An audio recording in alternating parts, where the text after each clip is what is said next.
All right, here's the warm-up answers. Let's look at this. These are both negative, so the answer is negative because we're dealing with addition. This one, 3 times 2 is 6, so this is nice. It was just a single digit in front of the decimal, so then we just add those exponents. Positive 10, negative 2 is an 8. This one stumped me for a second. Well, I'm going to be honest, maybe a little bit longer, because I was looking at it in the algebraic form by looking at like subtracting 2.5 from both sides, and then I'm thinking 3 times something equals 7.5, and I still got stuck until I looked at it a different way. You kind of think of 3 times something. Well, what if we took 3 2.5s? Okay, 2 2.5s make 5. So if we have 2 groups of 2.5, we could get 10, if that makes sense. So if x is 2.5, if you have 3 2.5s, and then another 2.5, you're going to get to 10. Letter D here, convert 500 milliliters, we get 0.5 liters. 150% of $40. Well, 150% of 40 is 100% is 40 and 50% is 20, so 150% is 40 plus 20, which is 60, okay? Then it says 150% more than 40, you add 60 to your 40, you get $100, and there you have it. All right, now we're looking at this picture here. We've got two lines with another line crossing both of them, okay? And this line here, line T, has a vocabulary word. It is called a transversal, meaning it crosses 2 lines, okay? Or it's a line that intersects one or more other lines in a plane. But when we use the word transversal in our math text, usually we're talking about a line that crosses 2 other lines, okay? Now, in this lesson, we're going to pay particular attention to the angles formed when a transversal intersects a pair of parallel lines. Okay, so for today's purposes, these 2 lines, L and M, are parallel. I put little arrows here, which signify parallel lines, okay? So when you have a transversal crossing 2 parallel lines, a lot of things happen in these angles. A lot of relationships and patterns show up, okay? So we have a group of 4 angles here and a group of 4 angles here, okay? And they have, they're all numbered, so we can look at kind of some things about those. Now we have 4 acute angles and 4 obtuse angles in this picture, okay? Unless this line was perpendicular, which it's not, okay? So you're always going to have 4 acute angles and 4 obtuse angles. So let's mark the acute angles by doing a little mark like that. There's an acute angle. The vertical one is acute. This is an acute, and this is an acute, okay? And so that means 1, 4, 5, and 8 are all the obtuse angles, okay? And the interesting thing is that all the acute angles are congruent or have the same measure, and all the obtuse angles have the same measure.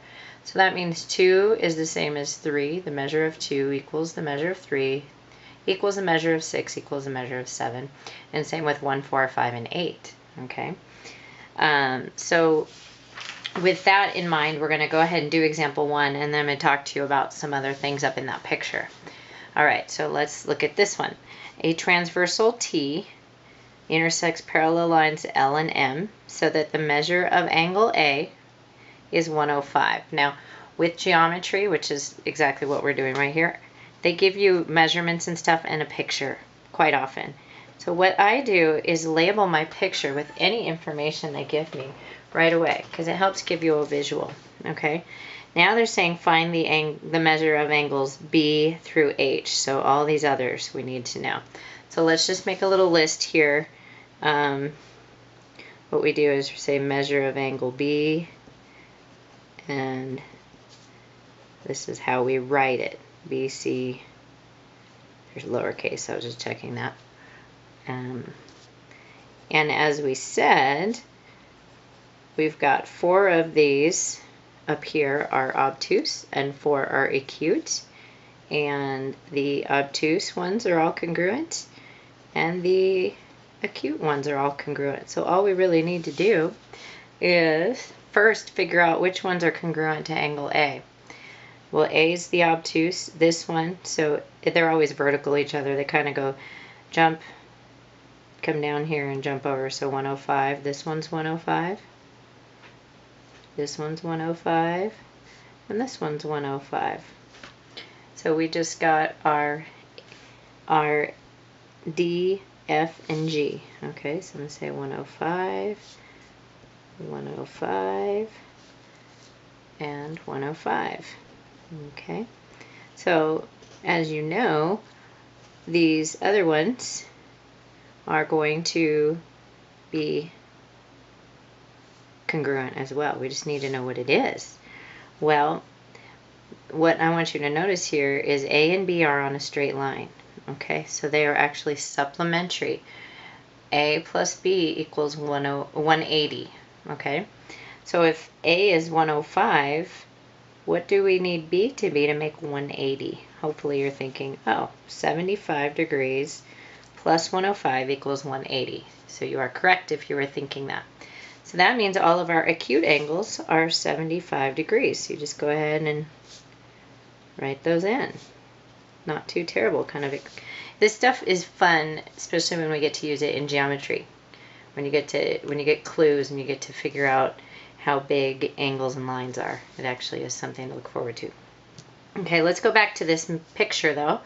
And there's some relationships that have names, okay? And let's go ahead and first look at angle 2 and angle 6, okay? These two have a relationship that is got a name, okay? They are corresponding angles. And I'm going to write corresponding all the way out like that. And then here is how we shorthand the word angles. Those are corresponding angles. Okay, we're going to write down what our pairs are. Now, by definition, the corresponding angles are the angles that have the same position in with regards to the transversal and each line.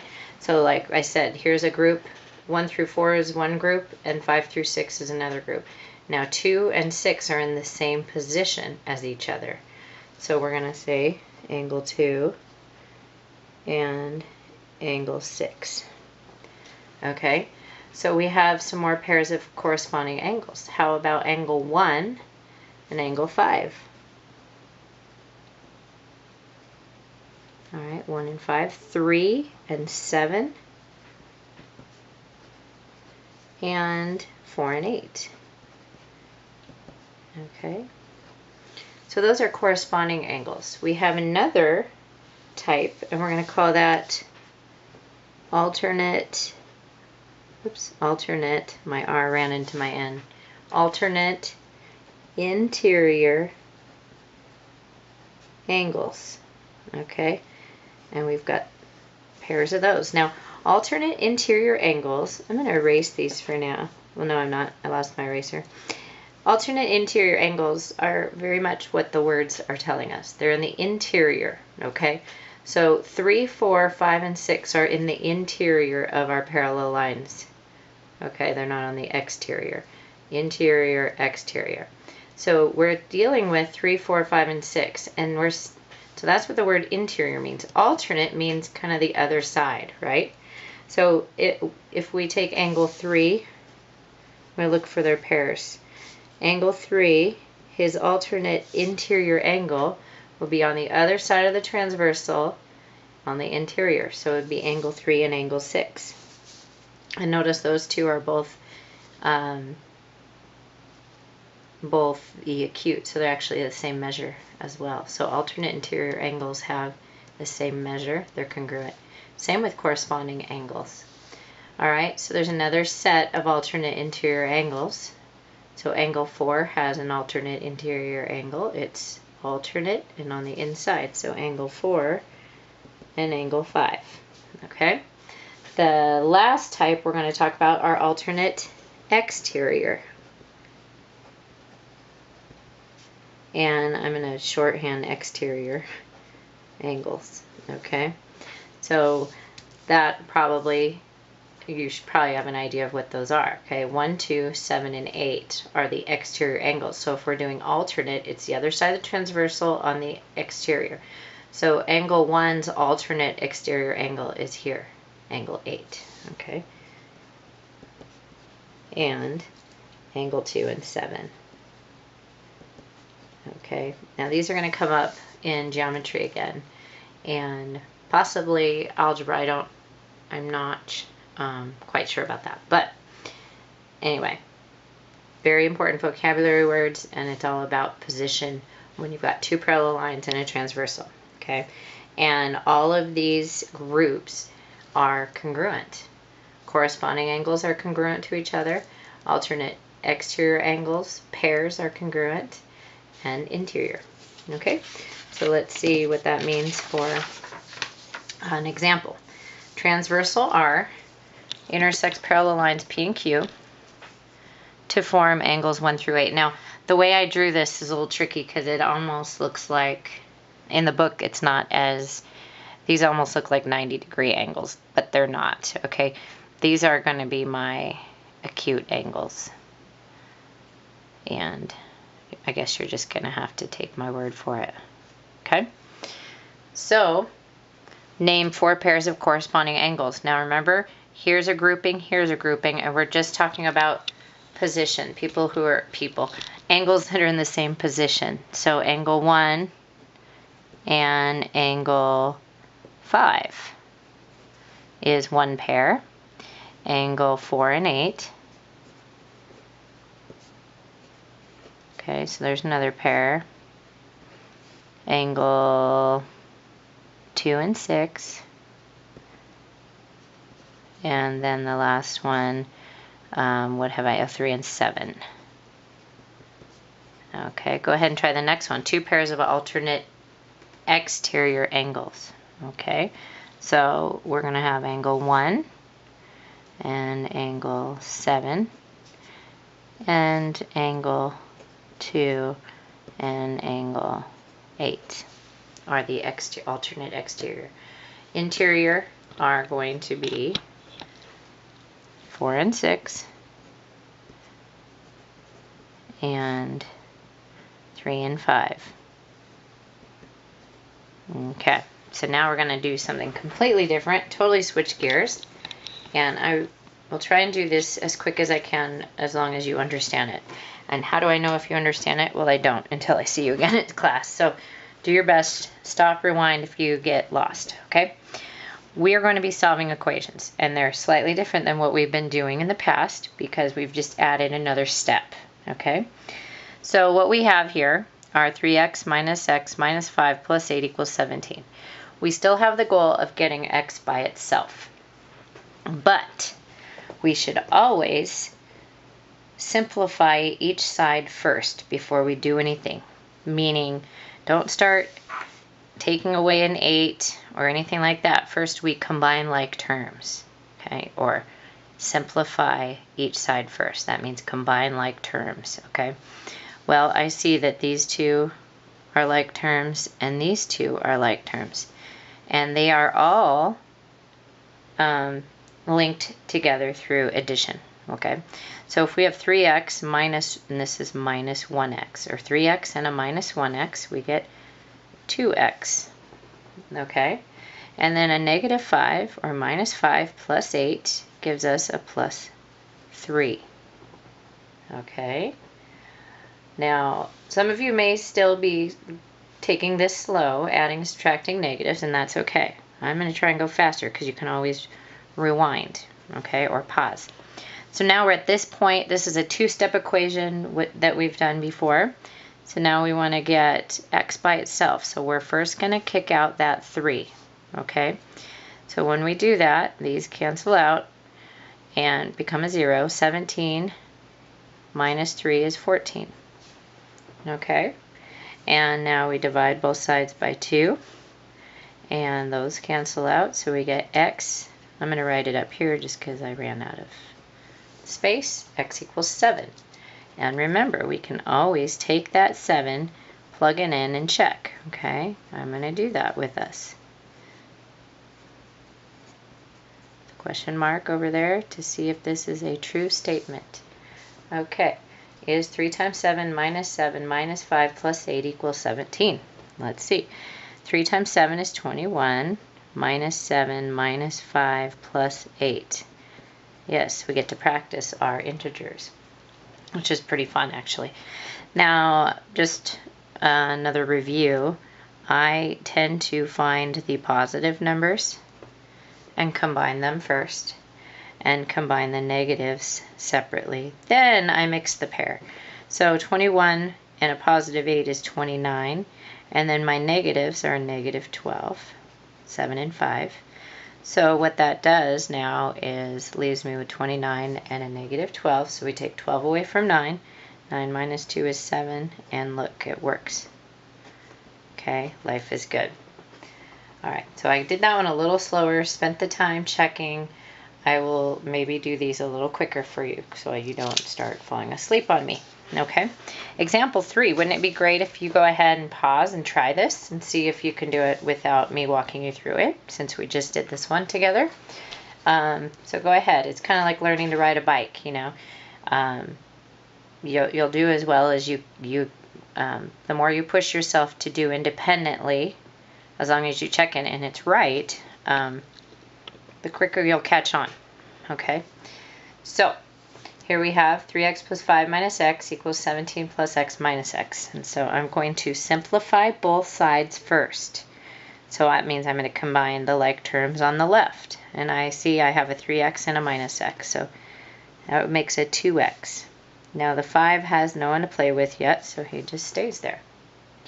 Okay, now we have 17 plus x minus x. Those actually cancel each other out, become a 0. So now we're at this point. Okay, and now it's a two-step equation that we want to solve line by line. And we get 2x equals 12. Divide both sides by 2, and we get x equals 6. And I can mentally check this really quick.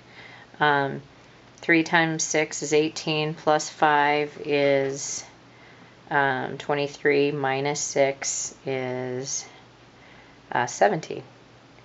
And there we go. It works. So you can check these in your head as well.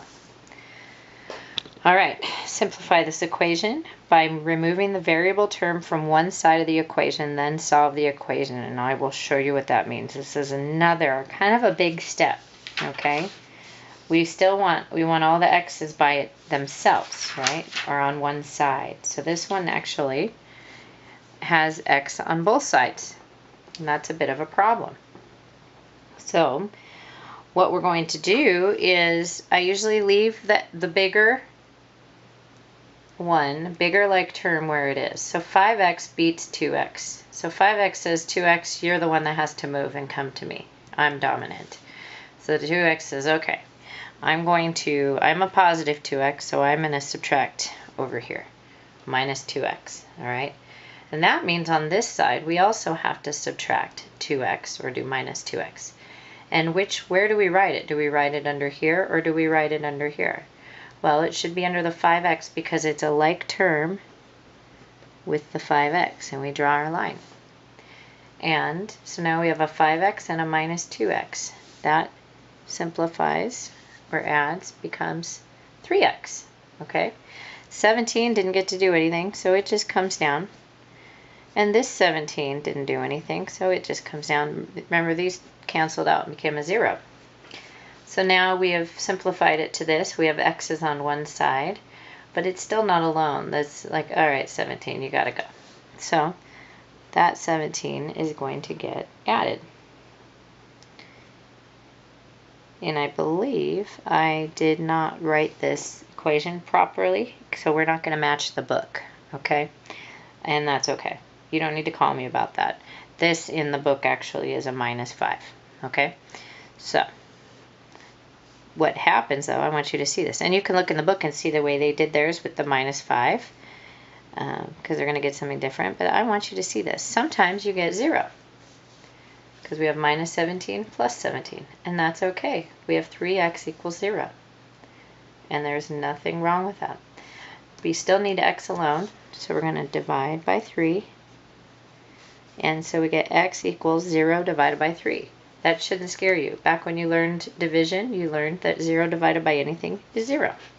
Okay? So in my example, x equals 0, and that's okay. Let's go ahead and check it up here. 5 times 0 minus 17. Well, that's 0 minus 17. So this side is 17. 2 times 0 minus 17.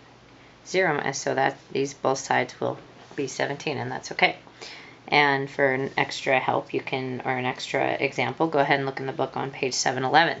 Okay? You're going to get to practice these anyway to see if you really understand what we're doing. So I might even make a worksheet next week to practice this stuff because it's pretty important. Okay. I left a figure out, it looks like, on this page, and I handed it all out to you. So if you're watching this movie, the figure is actually on the page 712, so I want you to go ahead and look at that. I just forgot to draw it, I guess. And use the picture in the book to answer these questions, okay? So name 4 pairs of corresponding angles. Those are the angles that are in the, sorry, I'm trying to get room for my arm. Those are the angles that are in the same position, so you should have done angle S and angle U, angle T, angle V, angle W, and angle Y, and angle X, and angle Z. Alright, so those are the answers to all different order. Obviously, you could have different order for pairs. I just want to know you have the list of all the pairs. Okay, 2 pairs of alternate interior angles. So that's going to be angle T and angle Y, and angle X and angle U. Okay, and the alternate exteriors are W and V, and angle S and angle Z. Okay? Alright, now if the measure of angle W in that picture is 80 degrees, what is the measure of each of the other angles? So we've got angle, I'm going to list it this way. We have angle S, angle, and you know we're only going to have 2 measurements here because they are all either the obtuse or the acute angle. So